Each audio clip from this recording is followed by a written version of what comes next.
16 जनवरी 2003 NASA के Colombia shuttle ने Florida के कैनेडियन स्पेस स्टेशन से शानदार उड़ान भरी। इस शटल में इंडिया की पहली एस्ट्रोनॉट कल्पना चावला के साथ 6 लोग और शामिल थे। ये टोटल 7 लोगों पर मुश्तमिल टीम थी। इन लोगों ने स्पेस में जाकर साइंटिफिक रिसर्च करनी थी। ये कल्पना चावला का दूसरा मिशन और आखिरी मिशन भी था। इस मिशन को STS-107 का नाम दिया गया। पूरे 15 दिन और 22 घंटे स्पेस में गुजारने के बाद ये शटल जब अर्थ के एटमॉस्फेयर में दाखिल हुआ तो इसका थर्मल पावर सिस्टम ख़राब हो गया और 7 के 7 अफराद मौत की नींद सो गए। कल्पना चावला के घर वाले और इंडिया वाले दोनों इसका बेसब्री से इंतज़ार कर रहे थे, लेकिन इसको अब दोबारा वापस आना ही नहीं था। उस दिन ऐसा क्या हुआ था और इन लोगों ने स्पेस में जाकर कौन सी नई चीज़ों को एक्सप्लोर किया था? आज की वीडियो में इसी चीज़ के बारे में डिटेल से बात करेंगे। So let's get started.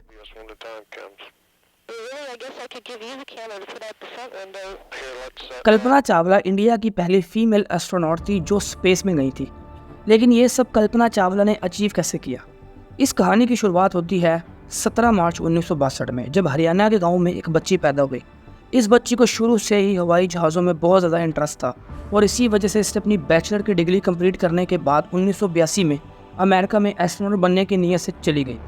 वहाँ जाकर यूनिवर्सिटी ऑफ टेक्सास से एरोस्पेस इंजीनियरिंग में मास्टर की डिग्री हासिल कर ली। 1988 में यूनिवर्सिटी ऑफ कोलोराडो से एरोस्पेस इंजीनियरिंग में PhD करने के बाद इस बच्ची ने नासा में काम करना शुरू कर दिया। कल्पना चावला एक सर्टिफाइड फ्लाइट इंस्ट्रक्टर भी बन चुकी थी और इसी वजह से अलग अलग कैटेगरीज के प्लेन उड़ाने का इनको बहुत ज़्यादा एक्सपीरियंस था। 1991 में कल्पना चावला को अमेरिका की सिटीजनशिप भी मिल गई थी और 1995 में उन्होंने नासा को बतौर एस्ट्रोनॉट ज्वाइन कर लिया था। नासा के अंदर एक एस्ट्रोनॉट कॉर्प्स यूनिट होता है। कल्पना ने इसको भी ज्वाइन किया। कॉर्प्स एस्ट्रोनॉट की वो यूनिट होती है जो कि एस्ट्रोनॉट को अलग अलग मिशन पर जाने के लिए प्रिपेयर करती है।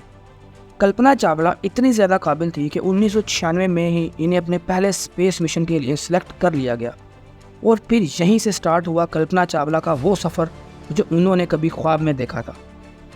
19 नवंबर 1997 नासा के कोलंबिया शटल ने अमेरिका के फ्लोरिडा स्पेस स्टेशन से उड़ान भरी।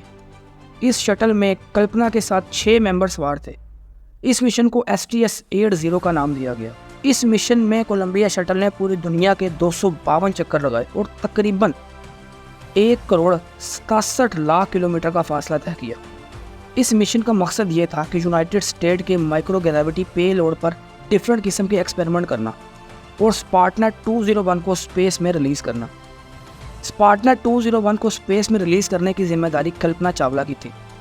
इस मिशन पर बहुत सारी कंट्रोवर्सी भी हुई थी, क्योंकि जब स्पार्टनर को स्पेस में रिलीज़ किया गया तो इसके कुछ देर बाद ही ये सैटेलाइट ख़राब हो गया और फिर 2 एस्ट्रोनॉट को स्पेस में जाकर इसको ठीक करना पड़ा। फिलहाल उस वक्त तो यही कहा जा रहा था कि ये सब कल्पना चावला की लापरवाही की वजह से हुआ था, लेकिन बाद में जब इस पर मज़ीद स्टडी की गई तो पता लगा कि ये सॉफ्टवेयर की ख़राबी की वजह से हुआ था और इसकी वजह यह बताई गई कि स्पेस में एस्ट्रोनॉट और ग्राउंड पर नासा ऑपरेटर्स के दरमियान ख़राब कम्युनिकेशन थी। इस सैटेलाइट ने स्पेस में 15 दिन का वक्त गुजारा था और 5 दिसंबर 1997 को ये शटल अर्थ पर वापस आ गया। इस स्पेस मिशन की कंट्रोवर्सी को लेकर कल्पना चावला को बहुत ज़्यादा क्रिटिसाइज़ किया गया, लेकिन जब सबको ये पता लगा कि यह सॉफ्टवेयर की ख़राबी थी और इसमें कल्पना चावला का कोई भी कसूर नहीं था, तो नासा ने इनको द बेस्ट एस्ट्रोनॉट का खिताब दिया और इनको प्रमोट भी कर दिया। फिर 2001 में कल्पना को दोबारा स्पेस मिशन के लिए सिलेक्ट किया गया, जिसका नाम STS-107 था और यह कल्पना चावला का आखिरी मिशन था। लेकिन इस मिशन को 18 बार डिले किया गया, क्योंकि ये स्पेस शटल बार बार स्पेस में आते हैं और जाते हैं तो इनकी रेनोवेशन होती है। एक बार तो शटल के बाहर एक क्रैक भी देखा गया था, लेकिन फिर फाइनली 16 जनवरी 2003 को आखिरकार कोलंबिया शटल ने फ्लोरिडा के कैनेडियन स्टेशन से अपनी 28वीं और आखिरी उड़ान भरी। लॉन्च के दौरान ही स्पेस शटल के फ्यूल टैंक से एक टुकड़ा टूट कर गिर गया था। जब शटल लॉन्च होता है तो इसकी स्पीड बहुत ज़्यादा तेज़ होती है और ये टुकड़ा जो टूट कर गिरा था सीधा शटल के थर्मल इंसुलेशन शीट पर लगा और वहाँ एक सुराख कर दिया। थर्मल इंसुलेशन शीट को हीट से बचने के लिए लगाया जाता है, क्योंकि जब भी कोई स्पेस शटल अर्थ के एटमॉस्फेयर में दाखिल होता है या वहाँ से बाहर निकलता है तो बहुत ज़्यादा हीट को बर्दाश्त करना पड़ता है। लेकिन ये कोई इतनी बड़ी बात नहीं थी, क्योंकि नासा के पहले मिशन में भी थर्मल शीट के अंदर होल हो चुके थे और इस तरह मिशन सक्सेसफुल होते थे। लेकिन शायद इस दफ़ा ये डैमेज इतना नॉर्मल नहीं था। नासा के साइंटिस्ट और इंजीनियर को ये बात समझ आ गई थी कि इस दफ़ा ये डैमेज नॉर्मल नहीं है, लेकिन इसके बावजूद उन्होंने कुछ भी नहीं किया। नासा के मुताबिक इनको एग्जैक्ट पता भी नहीं था कि आखिर डैमेज कितना बड़ा है, क्योंकि शटल अपनी उड़ान भर चुका था और इतनी दूर से किसी भी डैमेज का एग्जैक्ट अंदाज़ा लगाना तकरीबन नामुमकिन था। और नासा ने यह भी कहा कि हम एस्ट्रोनॉट को भी इसका नहीं बता सकते थे, क्योंकि वो चाह कर भी कुछ नहीं कर सकते थे, क्योंकि वो ज़मीन से दूर जा चुके थे और स्पेस के अंदर किसी भी किस्म का कुछ भी साजो सामान मौजूद नहीं था। इसलिए बस उस वक्त यही दुआ की जा रही थी कि ये स्पेस स्टेशन सही से अर्थ पर वापस आ जाए। बहुत से लोग इस हादसे को नासा की लापरवाही भी कहते हैं, लेकिन हकीकत तो ये है कि लॉन्च के बाद कुछ भी नहीं किया जा सकता था। 1 फ़रवरी 2003 शाम का वक्त था। कोलंबिया शटल पूरे 15 दिन और 22 घंटे स्पेस में गुजारने के बाद अब वापस आ रहा था। ये तकरीबन 1 करोड़ किलोमीटर से ज़्यादा का फासला तय कर चुका था। अब इसका वापसी का वक्त था। जैसे ही शटल अर्थ के एटमॉस्फेयर में दाखिल हुआ तो साथ ही उस होल से गर्म गैसें शटल के अंदर दाखिल होने लग पड़ी और अंदर का टेम्परेचर बहुत ज़्यादा हाई हो गया। और फिर वही हुआ जिसका डर था।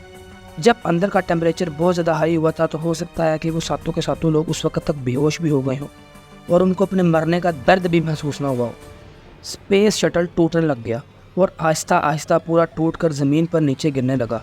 लोगों ने अपनी आंखों से देखा कि शटल आग के गोले की तरह ज़मीन पर आ रहा था और लोगों ने बाकायदा आवाज़ें भी सुनी।